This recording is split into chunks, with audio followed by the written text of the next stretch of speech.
So it's been a wild week. And there it is. So many incredible things have happened that I don't even know where to start. First dinner.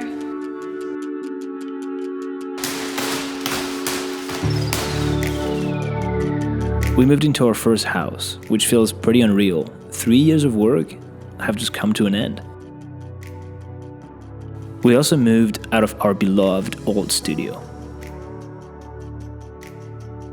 This is where it all started for me. We used to only rent this one room, then we rented a second one, then the third one, and eventually the whole second floor. Our little house of making now just sits empty. The exciting part, though, is that we moved to a brand new studio that we built to our own specs. It's open layout with the sweet new desks that Mr. Graham built. Check out these tiptoe legs on our desks.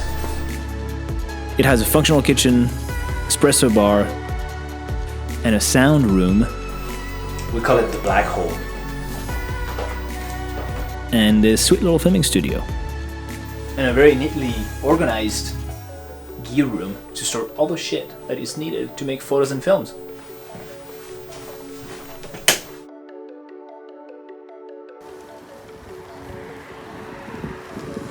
Alright, so I'm backing up to the house. Yeah. On the downside though, I forgot my padded shorts, so my bottom is hurting.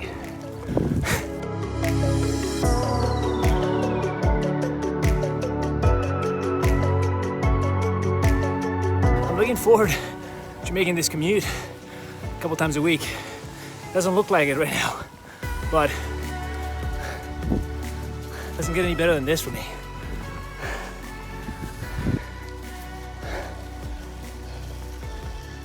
And we're home. Earlier, I made this Instagram post where I asked you about what would you like to know about the house.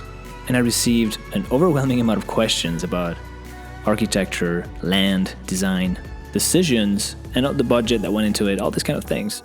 So I promised I would make a film about the house this week, but I haven't had any time. It's been so hectic.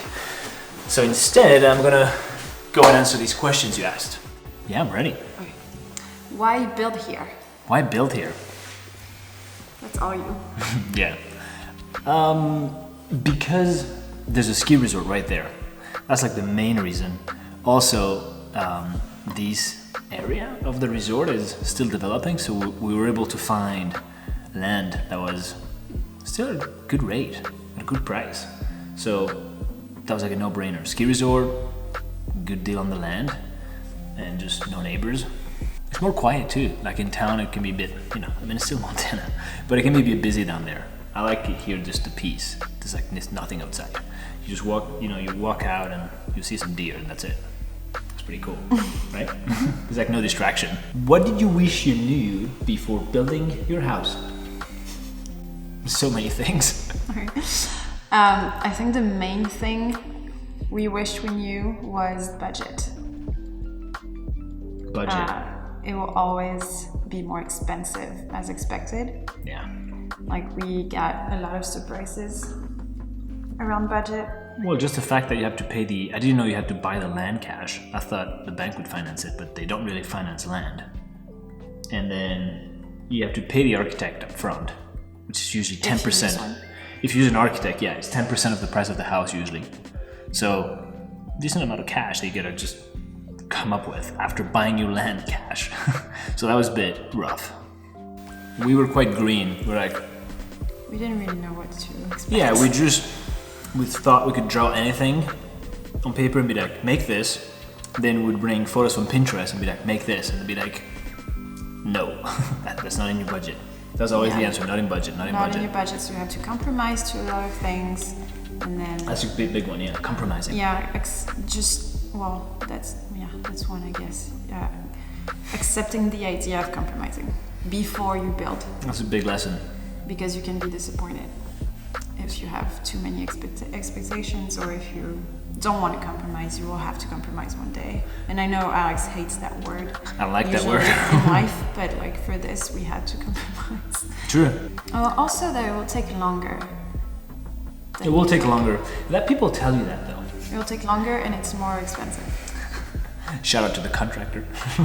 No, they're good. No, I mean it's not. It can be just the contractor. It can be the windows are late, or because we're living in a small town. Also, we need to order a lot of things online or whatever. So there's always something wrong happening, and it's not the contractor's fault. It's just, it could be anything. All right, moving on. Okay, what areas to spend money? What areas to save money? Depends what's important to you. There you go. Next question. I think that spending money on windows, I think was a big one. To get like thin windows that would be thermally good, especially if you live up north or in places that it's cold. I think it's worth it because you'll get that money back in heating costs. That was a big one. That was a big one because we wanted big windows. And with like thin because edges. we're both like kind of picky on details, so we really wanted the windows to be thin enough, on the edges. But if you don't care about that, there's no point of spending a lot of money.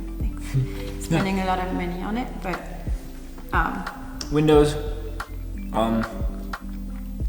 I'd say it's good if you own a big house, but for me at least, I'd rather have a smaller house that's better quality than a big house, because I feel like contractors push you to build something bigger, and they're like, add a floor is cheaper, right? Because once you have a roof, anything you add under that roof is cheaper than extending the roof somewhere left or right? So kind of sticking to your vision was one that I learned. Is like, no, this is the way I want it, not too big, with good materials inside. And we'll spend money on the windows, we'll spend money on little details like tiles, just like accessories, and good appliances too. Where do you save money? We save money on the floors. Floors. Yeah, these are like 5 a square foot. Even though for some people floors is like, you can go $2 a foot, but that's just like a bit more rustic looking.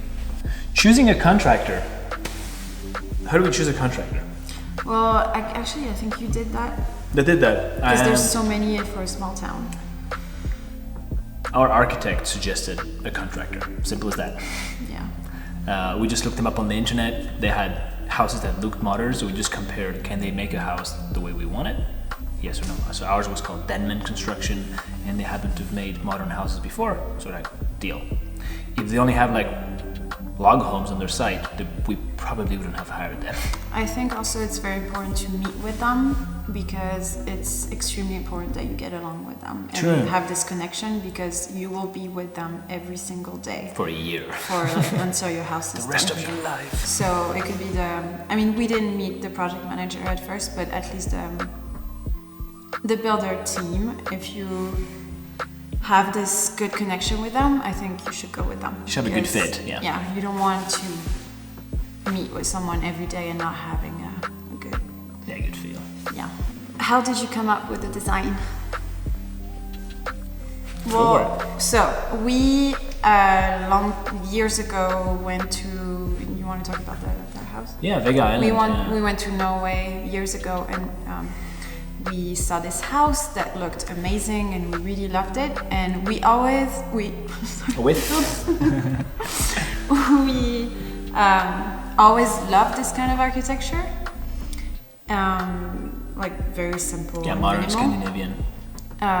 So we knew we wanted something that looked kind of this house, and then we met with this architect, and then we told him what we really wanted, and then he came up with the design. He started to sketch it and show us a few different ones, and then We showed him a bunch of designs that we've collected through the years, photos of this house, and we just kind of sketched it on a napkin at a restaurant. We were having salmon, I think, and he just, very important fact, he just drew it on a napkin. It sounds super cliche, but that's the way it was. it's crazy how architects work. Like send it.